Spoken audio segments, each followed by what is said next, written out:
Já estamos gravando. Eu vou entrar aqui só para vocês verem. Para aqueles que não entraram, não sei se todos acessaram. Dona Edna, presta atenção, hein? Aqui, cadê, gente? Calma aí, né? Esse aqui não.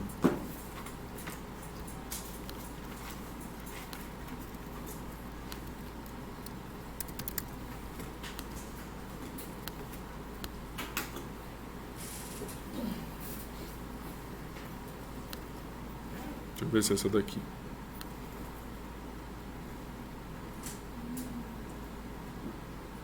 É essa aqui mesmo. Então, essa aqui é a página que eu fiz para vocês. Aqui é o sistema do Moodle. Então, essa página aqui, por exemplo, eu vou dar aula hoje. Minha intenção é que pelo menos até... Juro para vocês que a minha intenção é que até domingo eu conseguiria fazer isso. Não sei, porque eu tenho uns compromissos aí esse final de semana. Mas eu vou postar para vocês. Até segunda, terça, quarta, tem que colocar isso para vocês aqui.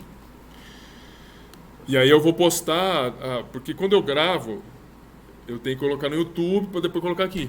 Tem que carregar a apresentação no YouTube. E aí eu coloco o link aqui da aula. Essa aula aqui, por exemplo, essa aqui eu coloquei para vocês no sábado passado. Acho que foi sábado passado. E a gente tá vendo, sabe, assim, o primeiro item que nós estamos estudando é sobre o modelo atômico. O modelo atômico é uma decoreba. Você tem que contar um monte de historinha para vocês entenderem. Se eu falar só o modelo e não contar a historinha, vocês não entendem por que o cara quis mudar o modelo. Entendeu?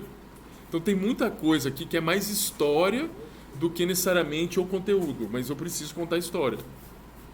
Tem muita equação. No modelo de Bohr, vocês tem não sei se tem um monte de equação. Aí para vocês saberem aquela equação, tem uma em especial. Uma, que é sobre a energia dos fótons. E... Oi? Tá na lista. Aquela precisa saber. Uma dúvida. Eu vi a lista e eu só consegui fazer até às 6. Vamos refazer a lista. E eu pedi um monitor para ajudar vocês a fazerem a lista também. Aquela equação... Eu vou entrar, vou fazer um review antes de iniciar, tá bom? Eu vou mostrar essa equação. É a equação da energia, ou dos níveis de energia, que é a energia do fóton. Essa sim, mas tem outras que não, é de mecânica quântica, só para vocês verem a dificuldade que é. Ninguém vai ficar decorando aquela equação absurda, um monte de... Não é. E no caso de vocês, na licenciatura, vocês não vê mecânica quântica. É até gostoso, depois você vai aprendendo, mas você entender de onde saiu essa questão de orbital. Já ouviram falar dessa palavra orbital? Então, precisa entender o que é orbital, os caras mostram umas fotos, eu vou mostrar umas fotos para vocês, vou ver se eu consigo chegar. Precisa entender de onde saiu aquelas fotos, porque é uma decoreba quando o professor pega e não explica de onde saiu. E vocês são professores, vocês precisam saber. Aí, eu preciso que vocês criem uma rotina para vocês verem isso. Se vocês não criar uma rotina, se começar a encavalar tudo, vocês vão sofrer. Escuta o que eu estou falando, vocês vão sofrer. Não sofram porque a gente está no início. E eu estou falando isso como um conselho para vocês, porque vocês já estão aqui há 2 semanas, né? Mais um pouquinho? Não, porque teve é verdade, porque eu não ministrei aula, né? Vocês já estão quase um mês. Pode ter certeza que vocês devem ter um monte de coisa para estudar já. Não deixa acumular. Tô falando, não deixa acumular. Vai sofrer, escuta o que eu tô falando. Vocês só vão aprender a hora que vocês entenderem que não pode acumular. Para não acumular, aquela pessoa que não tem muito tempo, estuda um pouquinho a cada dia. Aquele que trabalha, entendeu? E aquele que não trabalha, pega e estuda um monte. Bem, aqui eu vou postar tudo aqui no AVA. Tudo. As aulas que eu estou dando, a questão do sábado. A prova vai ser aqui. Eu posto a prova, você tem que fazer na tua casa, você tem que transformar em PDF a prova e colocar aqui. E carregar. Beleza? É tudo feito aqui. Você vai questionar ou vai dar? Não, vocês fazem a prova em casa. 5 questões. Das 9 da manhã até 2 horas da manhã do outro dia. Questionário. São questões. 5 questões. 5 belas questões. Entendeu? Dá tempo demais. Ninguém morreu. Aliás, eu costumo falar que só quem gosta muito de mim para ficar me vendo todo o semestre. Entendeu? Eu vou... Deixa eu ver se eu precisar falar mais alguma coisa. Eu já falei isso daqui. Do acadêmico. É que o acadêmico é mais nota. Eu não posto as coisas mais no acadêmico. Estou colocando no AVA. Antigamente eu mandava pelo acadêmico. Como eu colocar no AVA, eu só tenho que fazer chamado para vocês. Questão, eu já falei com o pessoal. Eu compreendo muito bem quem trabalha, porque tem gente que vem do serviço, quer tomar um banho para tirar a camada de destruição para vir aqui mais ou menos. Não tem problema você chegar, eu não vou impedir de você entrar não. Geralmente eu faço a chamada mais no final. Só que eu não lembro o nome de vocês. Então se você for embora, pede para alguém te lembrar, porque senão eu vou carcar a falta. Entenderam? E falta aqui comigo é 4 faltas. Toda sexta-feira são 4 aulas. Beleza? Entenderam aí? Eu vou te avisar logo, se eu tenho limite de espera da van, que é 10h20, então eu saio 10h15. Não tem problema, não precisa pedir, pode sair. Professor, eu acho que na aula dele, eu acho que praticamente todo mundo já vai estar praticamente na aula, né? Tá ok? Não entendi. Na sua aula, porque como o primeiro tempo é vago, Dá tempo de chegar. Mas ele fala a saída. Não entendi. Não, ele fala para poder fazer a chamada um pouco mais. Eu faço a chamada um pouco É mais. isso, que é igual Mas- sair daí. É porque tem já gente que- responde a chamada. Tem gente que vem de fora, não mora aqui em Aracruz. Mas ele quis dizer que a nossa primeira aula, teve antes, é vaga, então dá todo tempo mundo de chega. chegar. Quem tá Ah, assistir tá. já chegou. Tá bom. É muito difícil, acho que chegar a gente depois. Eu não sei, não conheço a particularidade. Então eu tô você falando que... Agora, eu sugiro que chegue no início, para não ficar mais perdido. Entendeu? Mas também não vou matar ninguém se chegar. Não tô falando que é para chegar, hein? Não entenda isso daí que eu tô falando para chegar atrasado, não. Tô falando que eu não vou matar. Entendeu? Mas vai sofrer, porque eu chego e começo a dar aula. E eu vou até 10h40. Já tô avisando. Por que eu vou até 10h40? Porque eu sou mal? Não. É porque tem a disciplina. Você pode sair, mas eu vou dar até 10h40. E aí vai estar gravado, aí tu vê lá. Beleza?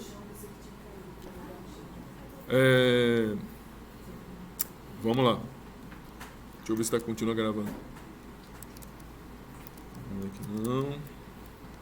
Tá gravando. Deixa eu ver aqui.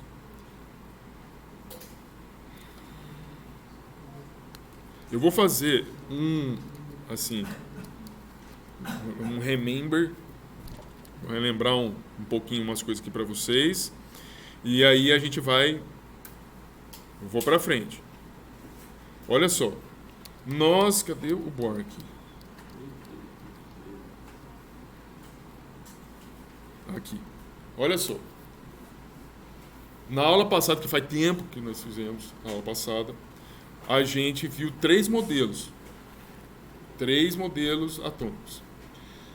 Um modelo que era muito simplório, que considerava a matéria, né, indivisível, o átomo indivisível, e que não considerava a possibilidade de você ter substâncias formadas por um único átomo, ou seja, eles consideravam que uma substância era formada... Aliás, nem sabia, não tinha essa divisão entre substância, entre molécula, né, e substância simples, o que era uma molécula, o que era uma substância, o que era... Não tinha essas definições. Não se conhecia a respeito disso. E vocês estão me ouvindo bem? Então não se tinha sobre essas definições. Mesmo assim, né, o Dalton criou um modelo. Né, que a matéria era constituída de átomos, os átomos eram indivisíveis, que todos os elementos químicos eram iguais. Enfim, isso existem problemas nisso, né? Que ao longo do desenvolvimento da ciência, os elétrons foram descobertos, os prótons foram descobertos. Então, como que você fala que o átomo é indivisível se você consegue observar fenômenos fenômenos em que se determina uma partícula negativa, uma partícula positiva? Então, o átomo não é indivisível. O átomo em si ele é constituído por subpartículas. Então, não pode falar que ele é indivisível, que ele é uma massa concreta, entendeu? Então, essas descobertas... Outra coisa, né? Questão de considerar que os elementos eram todos iguais, não se conhecia, não sabia que eram isótopos, que são substâncias que apresentam o mesmo número de prótons, diferente número de nêutrons, portanto, diferente número de massa. Você sabia essas coisas. Com a descoberta dessas coisas, o modelo de Dalton ficou para trás. E o Thomson colocou um outro modelo lá. Um modelo em que se tinha uma matriz, novamente, ainda considerava uma matriz, né? Ou seja, o átomo era uma massa concreta, ou seja, você não tinha no átomo espaço vazio. Uma massa de partículas positivas com incrustações de partículas negativas, que é chamado de pudim de passas. Com o advento da descoberta de um feixe de átomos de hélio, que são chamados um feixe de partículas alfa, que são partículas emitidas pelo núcleo. Vocês devem ver sobre química nuclear, mas na química geral 2. Os núcleos não são estáveis. Aliás, vocês vão perceber que pouco se fala... É triste eu falar isso para vocês, mas na química pouco se fala sobre núcleo. Se fala mais do elétron, mas não se fala do núcleo. E na cabeça da gente, o núcleo é um trem que é indivisível também. O núcleo é indivisível, o núcleo é um negócio compacto. E não é. O núcleo também é constituído de subpartículas. Aliás, o núcleo é muito complexo. A química a química e a física do núcleo de um átomo. E aí, o Rutherford fazendo um experimento com esse feixe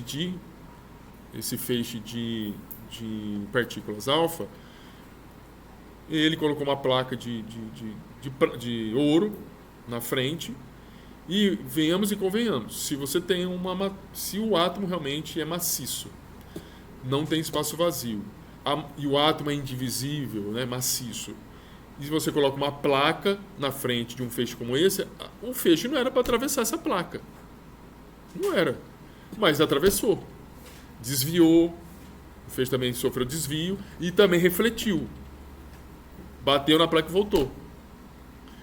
Tinha que se explicar isso. Por que atravessou? O Rutherford propôs um outro modelo. Um modelo em que o átomo ele não era maciço. Ele era um sistema como um sistema solar. Ou seja, você tem um núcleo, como se fosse o Sol, e os planetas em torno do núcleo seriam os elétrons. Beleza?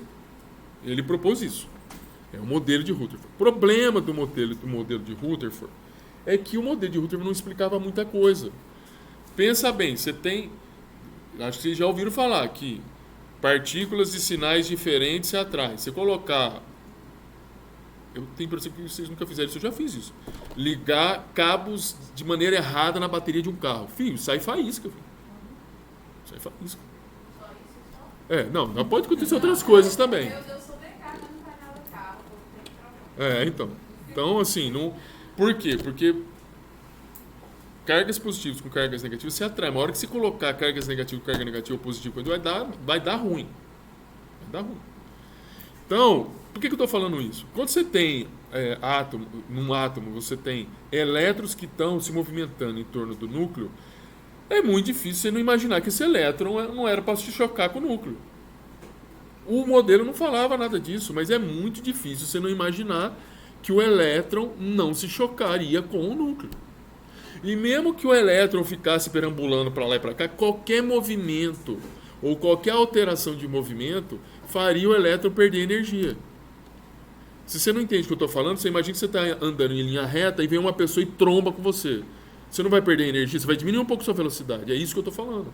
O elétron, para mudar de movimento, ele perde energia. Perder energia significa que ele vai sofrer uma atração mais forte pelo núcleo.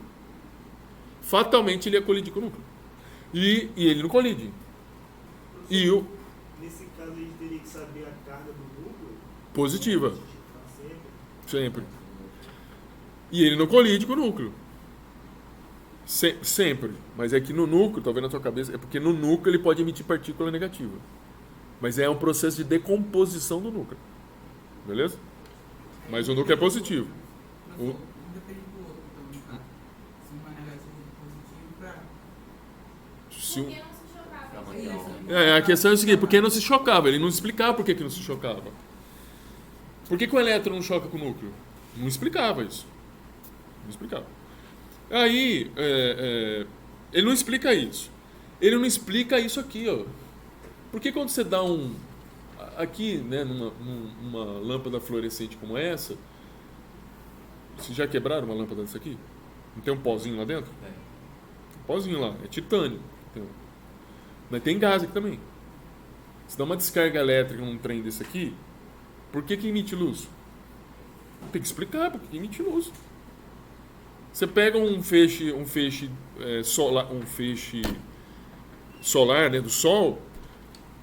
Você pega o feixe solar e você coloca um prisma, vamos colocar assim, um vidro especial. Você consegue separar todos os comprimentos de onda desse feixe luminoso. Fazer essa separação significa que você vai ver o arco-íris. Beleza? Já viram o arco-íris? Então, quem já viu o arco-íris sabe que você vê um monte de corzinha lá.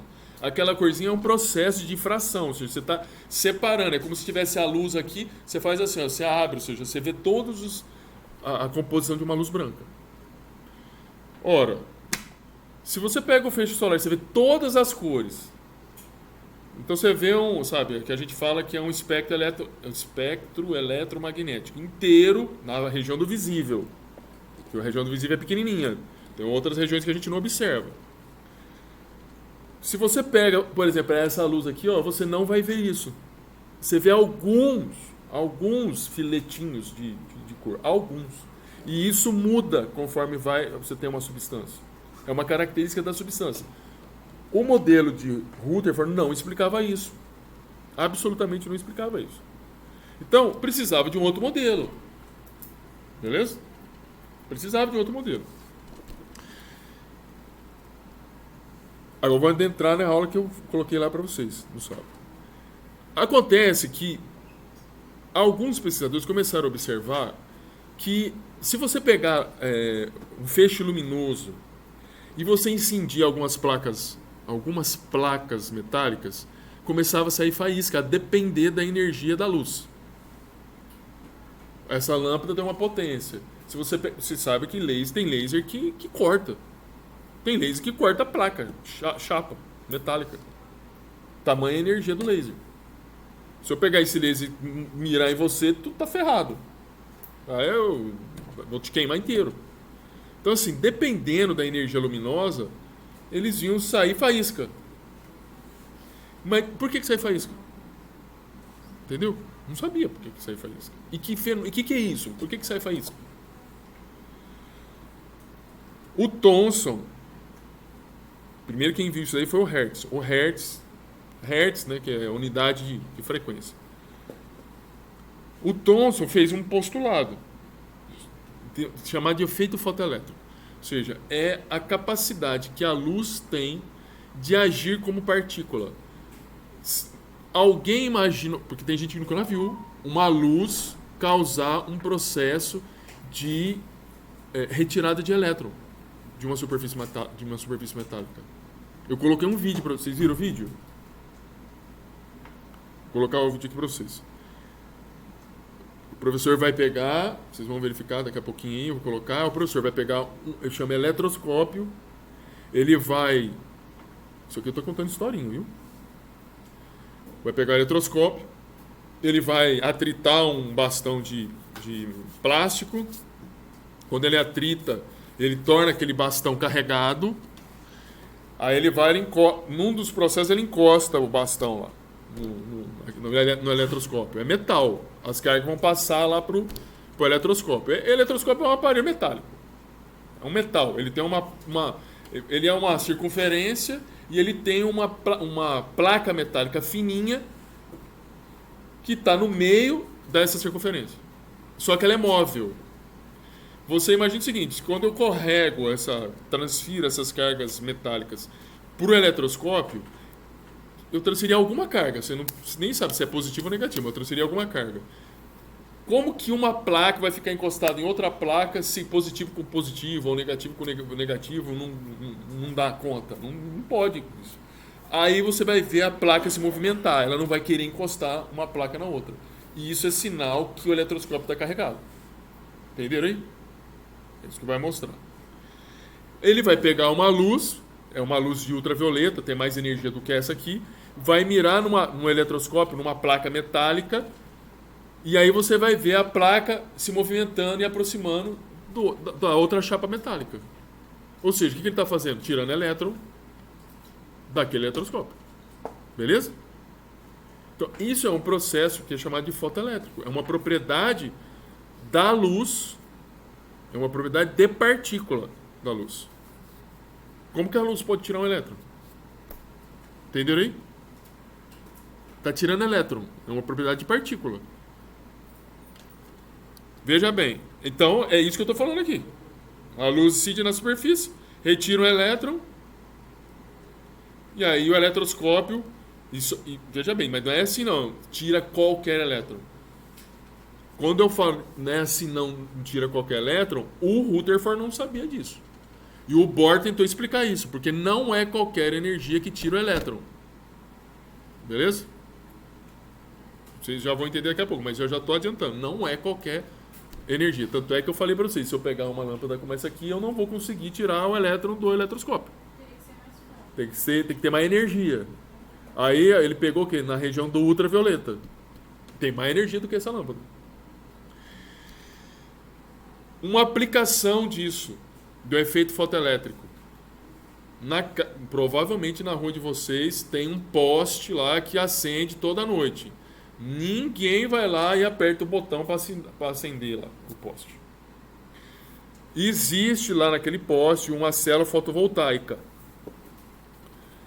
O que acontece? É uma composição. Né? Você está vendo aqui... era bom que ele se movimentasse, né? Você tem uma composição. Isso aqui é só historinha também. É só uma aplicação do que eu estou falando. Você está vendo a bolinha azul sair de cima para baixo. Ou seja, eu tenho uma placa aqui que é rica em elétrons e uma placa que tem espaço vazio. Ou seja, tem orbitais vazios que o elétron que está na substância de cima pode passar para de baixo. Quando isso acontece, você está descarregando a placa de cima. Beleza? Beleza aí? Está descarregando a placa de cima. Quando tem luz, a luz solar é capaz de provocar esses elétrons sair e voltar novamente aqui para a placa de cima, por causa do efeito fotoelétrico. Ou seja, concede energia para o elétron saltar e voltar para outra placa. Isso faz com que você tenha um circuito, um movimento de elétrons no circuito. Movimento de elétrons no circuito gera campo magnético. Toda vez... Eu não sei se vocês têm física 3, mas eu posso falar para vocês o seguinte. Ninguém usa marca-passo não, né? Tem alguém que usa marca-passo? Quem usa marca-passo não pode, ou tem que tomar cuidado quando vai no banco. É marca-passo, marca-passo, aquele aparelhinho que fica... Quem usa marca-passo tem que tomar cuidado para entrar no banco. Por que no banco? Vocês já viram que lá no banco tem uma... Também. Você vai entrar dentro daquela porta lá do banco, lá dentro tem uma estrutura aonde passa uma corrente elétrica lá. Ele gera um campo magnético lá. Aquele campo magnético pode causar ou paralisar o marca-passo. A pessoa pode acabar tendo um treco lá. Por que eu estou falando isso? Gera um campo magnético. Aqui também, ó, você vê, tem um circuito aqui. O circuito passa aqui. Aqui se gera um campo magnético. Aqui eu tenho a minha placa. Ora, a placa, quando ela permite, né, o sol, você vai ver que aparecem umas radiações aqui, aí a bolinha azul vem para cima. Quando eu tenho o sol, a bolinha azul volta. Volta significa que vai ter um movimento de carga, movimento de elétron. Isso gera um campo magnético. O que acontece com essa plaquinha azul? Ela sobe. Ela sobe. No que ela sobe, ela não deixa fechar o circuito da luz. A luz fica apagada. Então, toda vez que está lá na tua casa de manhã, a luz está batendo na célula fotovoltaica, está permitindo com que os elétrons voltem à placa inicial, gera um campo magnético aqui. O campo magnético empurra a chapa para cima e não deixa fechar o circuito. A luz não acende. Quando escurece, os elétrons saem daqui dessa superfície que é dopada com fósforo que tem muito elétron. Os elétrons passam para outro material que é dopado com boro, que tem espaço vazio. O elétron não vai voltar para o fósforo. Não volta. Quando não volta, porque não tem luz, o que vai acontecer? Não gera campo magnético. Não gera campo magnético, a plaquinha desce, fecha o circuito, a luz acende. Propriedade da luz em quê? Propriedade de partícula da luz. De fazer o elétron sair de um lugar para o outro. Beleza? Bem, aqui é só mostrando essas bolinhas azuis que aqui estão verdes, né? Elétron livre aqui, que tem que ir para esses buracos aqui, do boro. Vou tentar colocar o vídeo aqui, vamos ver, senão eu vou em outro lugar.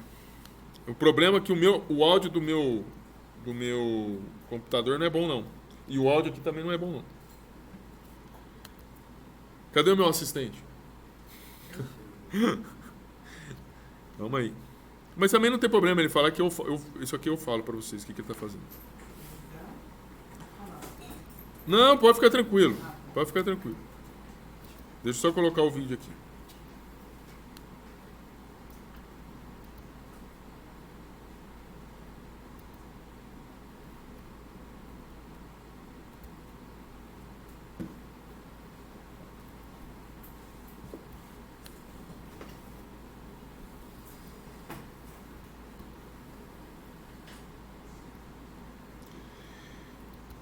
Olha só.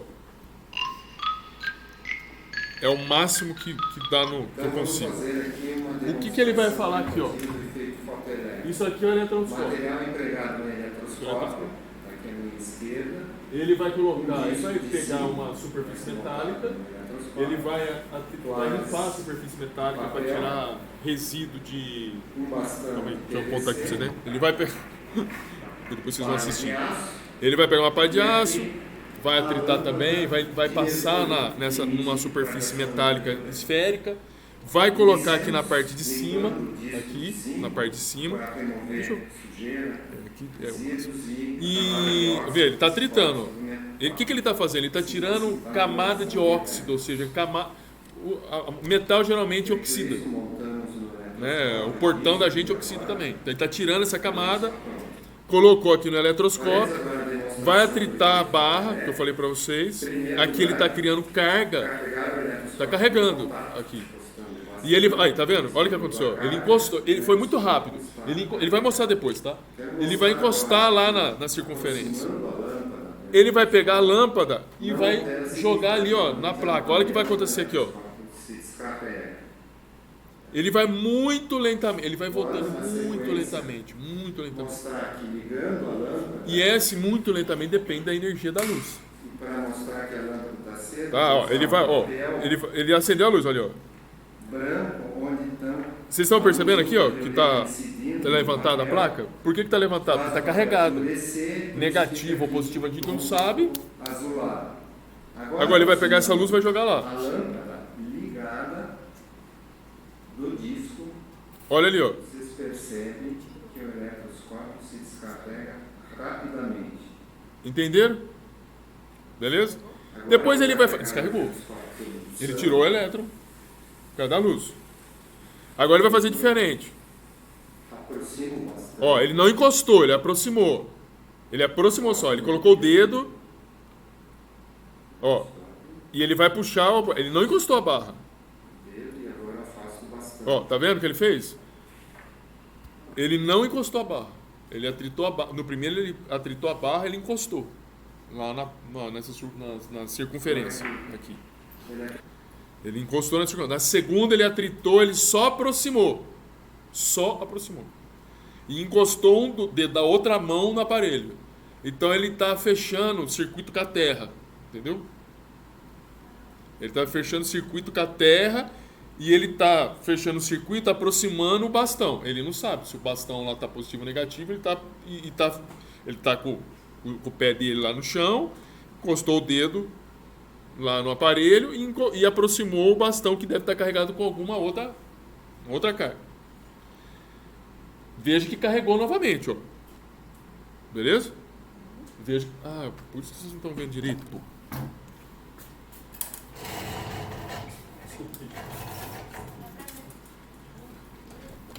Levanta um pouquinho, professor. Ops. Então, ó, eu tô vendo que tá ruim. Eu falei, porra, Vocês estão vendo aqui que o eletroscópio está carregado. Beleza?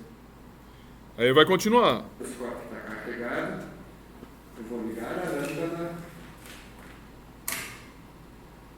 Com a lâmpada ligada. Vou aproximá-la. Ele está falando que vai aproximar, vai mostrar lá o eletroscópio. Ó, presta atenção. Vai caindo mais vagarosamente, ó. Ó, mais vagarosamente. Beleza? Embora tá descarregando, mas mais vagarosamente. O que acontece aqui?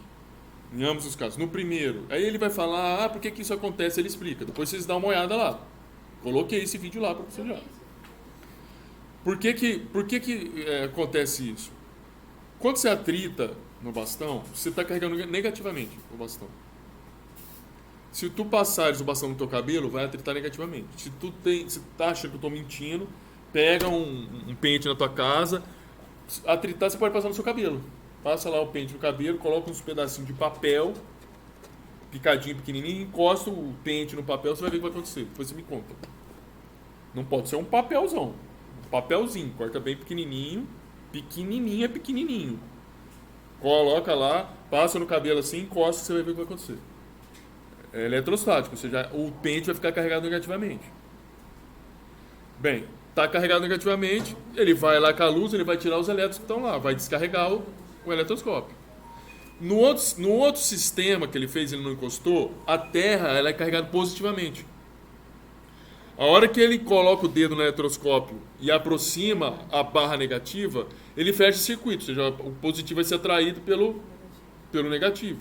Só que ele afasta. Não sei se vocês lembram, quando ele afastou, o eletroscópio mexeu rapidinho, porque está carregado positivamente. Mas a placa metálica aqui, essa placa metálica, ela, é carregada também por elétrons também. O metal tem elétrons também. Você vai carregando, você vai jogando feixe de elétrons, o fóton, né, a energia luminosa na placa, você vai tirando elétrons, e isso daí vai descarregando, vai ajudando a descarregar o eletroscópio. Beleza? Ele explica tudo isso daqui. Então, direitinho. se ele deixar com o tempo, ele vai descarregar. Vai descarregar também, sozinho. Essa barra nem é de material, nem precisa. A barra é plástico. Plástico. É um polímero, né? É um plástico. Então, isso aqui é uma propriedade que a gente chama uma propriedade de partícula da luz. Você imaginar que a luz tem capacidade de tirar elétron. Você imagina que a luz, então, fosse constituída de um monte de bolinha, e a bolinha acerta o elétron e tira o elétron fora. Beleza? Professor, no caso, então, isso que também pode fazer... Agora não adianta. Também, então, no caso, pode fazer... refletir uma luz, também, né? Uma luz, quando coloca, talvez, a questão do arco-íris. Do arco-íris aí é difração, é outra coisa. Já é outra coisa. Eu achava que o elétron que poderia também ser o da luz, no caso do arco-íris, tirando... Não. Lá é outro fenômeno. Você está separando, é um fenômeno óptico. Você está separando os comprimentos de onda. Não tem elétron aí. Beleza? Bem, essa é a equação que vocês precisam saber. Essa equação vocês precisam saber. O que acontece? Os caras começaram a ficar observando sobre essa questão. Como sai faísca? Começaram a verificar que para algumas fontes de luz não via faísca. Para algumas outras viam faísca. Beleza. Consideraram que a luz tem propriedade de partícula. Só que a luz, o Einstein e o próprio Max Planck, eles mostraram que a luz ela tem um comportamento, né, ela possui um comportamento de pacotes de energia justamente por quê? Porque não é toda a luz que tira elétron. Então, veja bem, se toda a luz conseguisse tirar o elétron, então seria difícil falar que a luz possui pacotes de energia, ou seja, cada radiação luminosa tem uma quantidade de energia. Como não é qualquer como não é qualquer luz que tira o elétron, então eles assumiram que a luz possui algumas quantidades de energia. Essa possui uma quantidade, a do ultravioleta possui uma outra, a radiação raio-x possui uma outra. Vocês podem ficar tomando raio-x toda hora? Não. Não pode. Vocês podem ficar tomando radiação dessa luz toda hora? Pode. Não é bom, mas pode. Entendeu? Pode. Por quê? Porque essa energia é muito menor do que a radiação do raio-x. Pode tomar radiação do micro-ondas? Pode. Já até falei, micro-ondas, para quem acha que micro-ondas dá câncer, esquece. Micro-ondas é uma radiação para alterar, é muito específico, é para alterar a rotação das moléculas de água. Tem dúvida, pega um tijolo seco, não pode ser molhado que vai dar pau. Pega um tijolo seco, pedacinho, não vai colocar o tijolo inteiro, pedacinho, coloca no micro-ondas, não acontece nada. Não vai esquentar. Se esquentar é porque o tijolo está com umidade. Não é para esquentar. Pega um prato lá prato da tua casa, coloca ali sem nada lá. Se ele esquentar, ou seja, ficar aquecido, é porque ele está com umidade. E com umidade significa, tome cuidado, que pode ser que o seu prato está criando fungo. Beleza? Tome cuidado. Bem, voltando aqui. Se a luz possui quantidades, que a gente chama, né, de pacotes de energia, o Einstein achou uma equação que mostrava essa quantidade de energia desses pacotes. É justamente essa equação. A energia... bem, esses pacotes de energia têm nome. Eles têm nome, esse pacote de energia. Chama fóton. Então, a luz é constituída de fóton, ou seja, quantidades de energia. Bem, como que é a energia de um fóton? De uma constante chamada H, né, um Hzinho, a constante de Planck, tem um valor, está aqui 6,63 × 10 a menos 34, e a frequência da luz. Essa frequência da luz ela é definida como a velocidade da luz, esse C é a velocidade da luz, 3,10 a 8 metros por segundo, dividido pelo comprimento de onda. Comprimento de onda, imagina a onda do mar, tem várias ondas. Comprimento de onda é a distância entre uma região de maior intensidade de uma onda até chegar à próxima onda. Isso é um comprimento de onda. Beleza? Essa equação vocês precisam saber. Beleza? Não é decorar, é saber. Bem, calma, não fica nervoso. Respira fundo. Saber que eu tô falando, a prova vai ser na cara de vocês. Saber é saber usar. Entendeu? Não é saber. Que às vezes nem eu lembro o meu nome. Olha só. Isso aqui é mais ou menos um sistema fotoelétrico. Veja, isso aqui é uma luz. Eu postei isso aqui para vocês. Lá, para vocês brincar um pouco. Isso aqui é uma luz. Aqui tem uma placa. Eu substituo a placa, que a placa está de sódio. Eu vou colocar uma placa aqui de cobre. Beleza? Viram que mudou a cor lá? Cobre. Eu vou aqui, ó, colocar aqui no infravermelho. Comprimento de onda, ó, 762. Eu vou colocar no pau na intensidade. No pau. Tá saindo elétron? Não tá. Aí, vocês querem que cor? Vocês gostam de que cor? Vou colocar no... Quer colocar onde agora? No verde. No pau. Você tá falando que colocou esse material lá. Eu fui lá no acadêmico, o meu só aparece a data lá da semana. É lá no AVA. É no AVA. É aqui. Ah, cadê o AVA? Cadê, gente, o AVA? Eu acho que eu saí do AVA. Eu entrei lá várias vezes. Aqui, ó. Não posso nada, não. Deixa eu ver.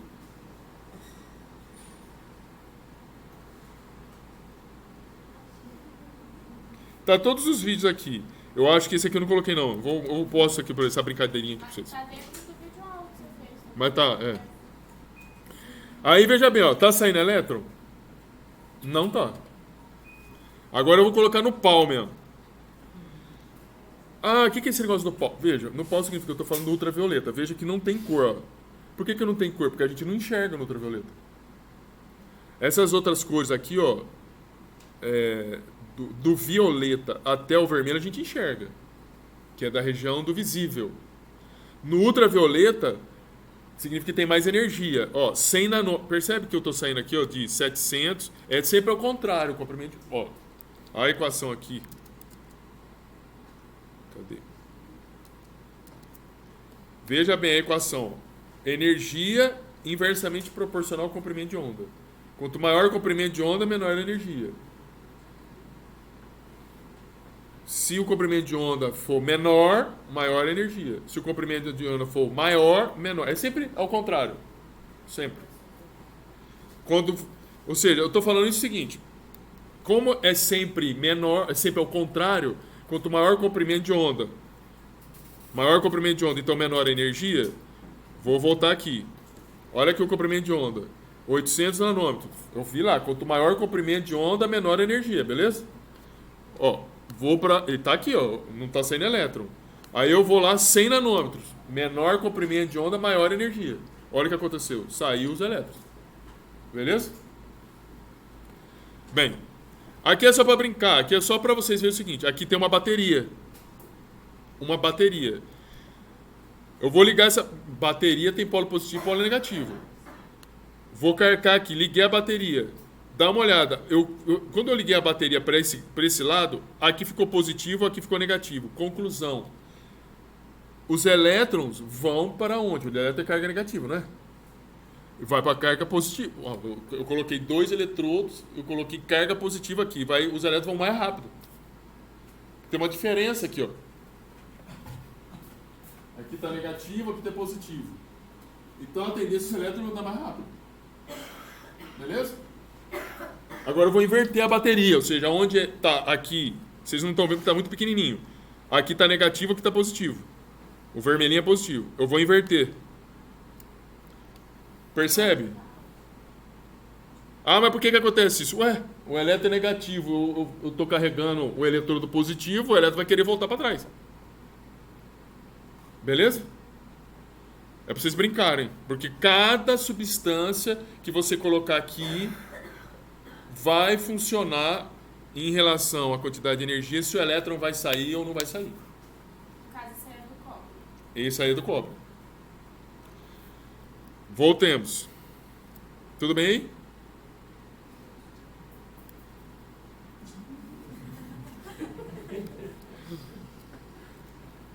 Qual a relação...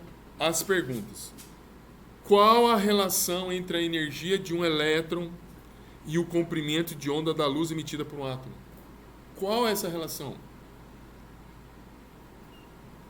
A gente mudou lá, não mudou? A energia lá. Eu coloquei de 800 nanômetros para 100, saiu o elétron. Por que saiu o elétron com 100 e não sai com 800? O modelo, é isso que eu queria. O modelo de Rutherford não fala isso. Beleza? Não fala isso. Por quê? Como Bohr foi capaz de explicar a existência do espectro de linhas? O espectro de linhas, é igual eu falei para você pega essa luz, ela não dá um espectro como esse aqui, ó, contínuo. Ela dá algumas linhas. Ela não dá um espectro contínuo, porque essa cor do ultravioleta, do violeta até o vermelho, você vai ver isso aonde? Você vai ver isso no arco-íris, que é proveniente do Sol. Mas uma luz como essa, você não vai ver o arco-íris. Você vai ver linhas. Beleza? E por que tem linhas? E quanto ao dilema do problema do átomo instável? Como que o elétron não se choca com o núcleo? O Bohr fez o seguinte, ele quantizou o átomo. Quantizar significa existem níveis de energia muito bem definidos no átomo, no qual os elétrons ocupam esses níveis de energia. Cada risquinho branco equivale a um nível energético. E o elétron só pode ocupar estes níveis de energia. Beleza? Se você der uma quantidade de... Deixa eu só Deixa eu colocar uma caneta. Se você der com a luz, se você der uma quantidade de energia que fosse desse tanto aqui,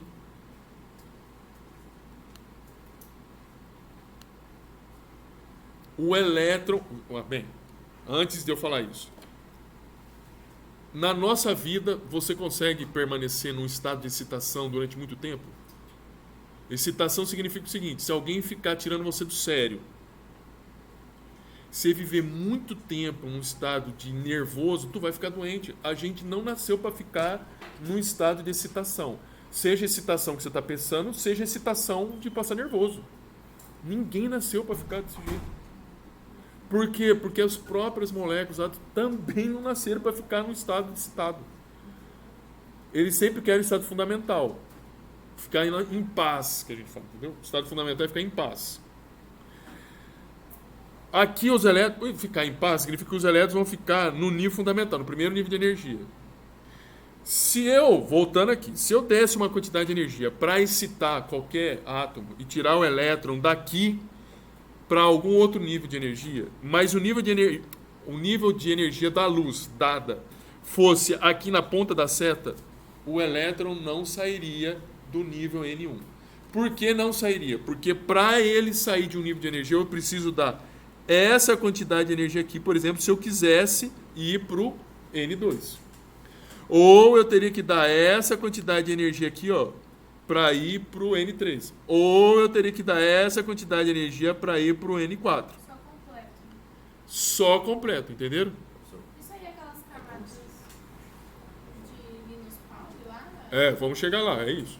É como se fosse dentro daquela órbita, daquele bolo de passas lá, pão de passas lá.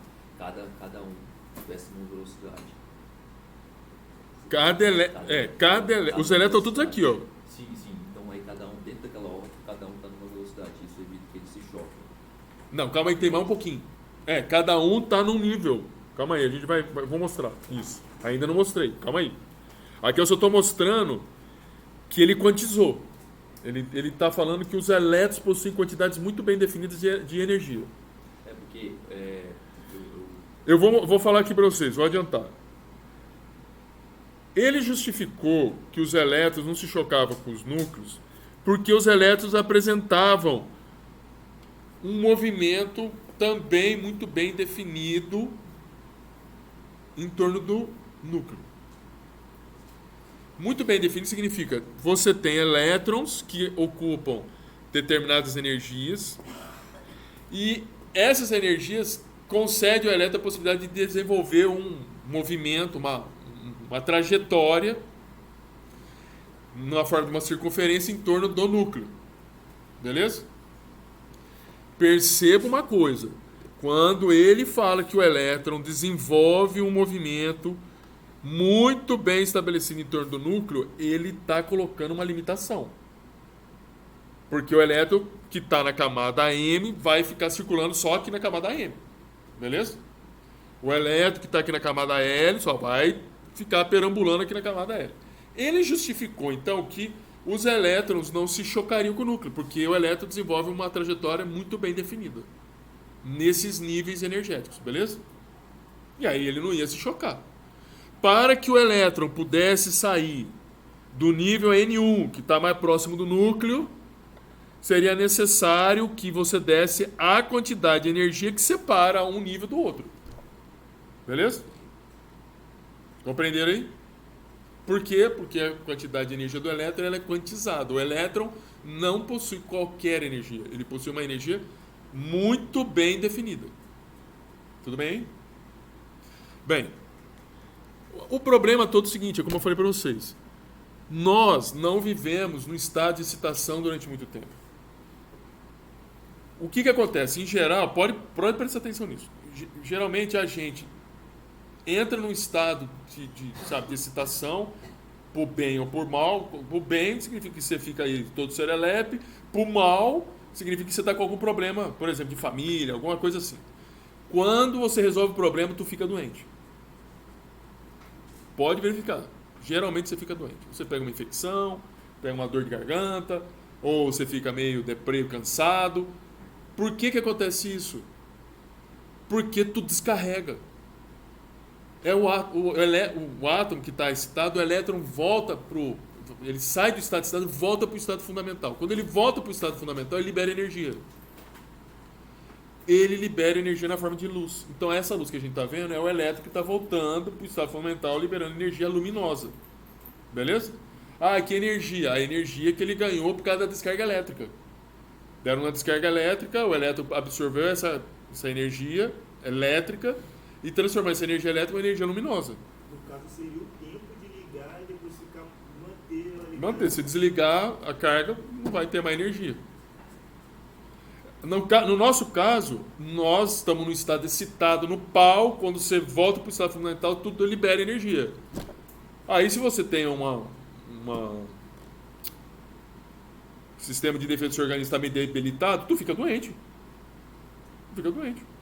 Pode ter certeza que tu vai ficar doente. E aí você fica, por que eu fiquei doente? É isso aí. Compreenderam aí? Bem, e se eu pegar uma energia e eu der essa quantidade de energia aqui? Ó?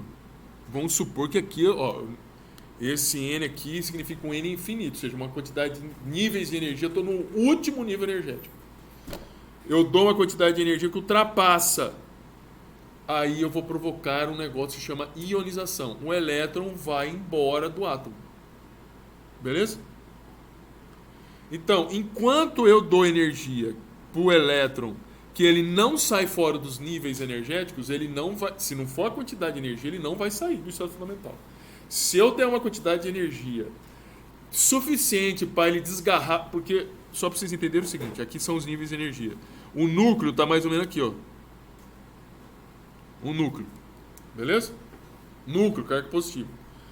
Se eu der uma quantidade de energia muito grande para o elétron, fora do último nível energético, ele não vai sentir o núcleo mais, ele vai embora.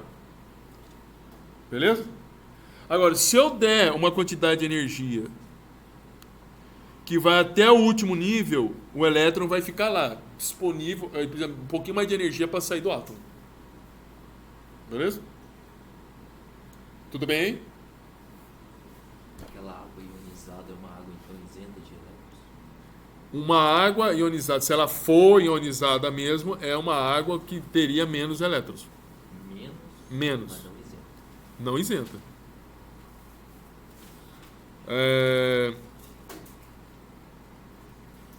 Mas o modelo de Bohr também apresentava problemas. Também apresenta problemas. Por quê? O Bohr,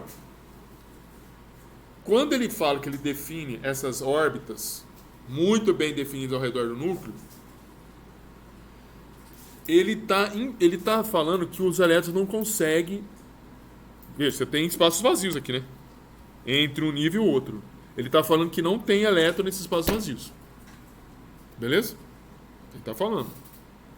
E eu vou falar, que é a questão da mecânica quântica daqui a pouco, que vai mostrar para vocês por que o modelo de Bohr tem problema.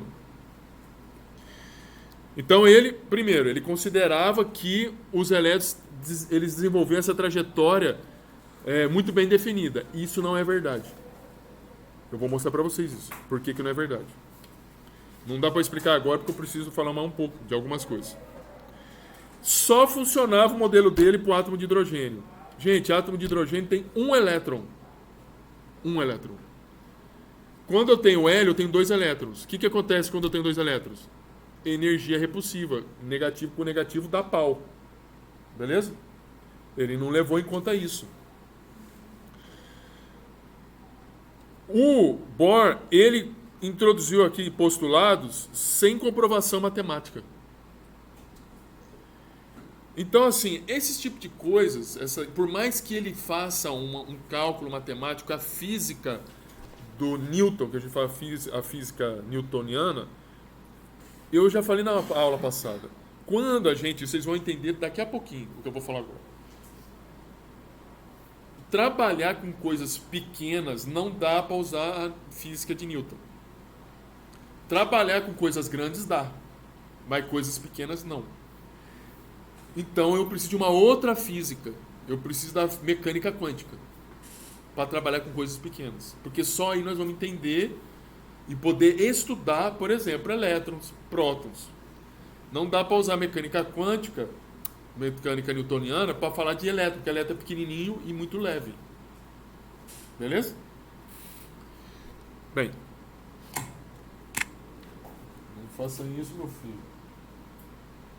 Bem, deixa eu falar um negócio para vocês. São 8h30.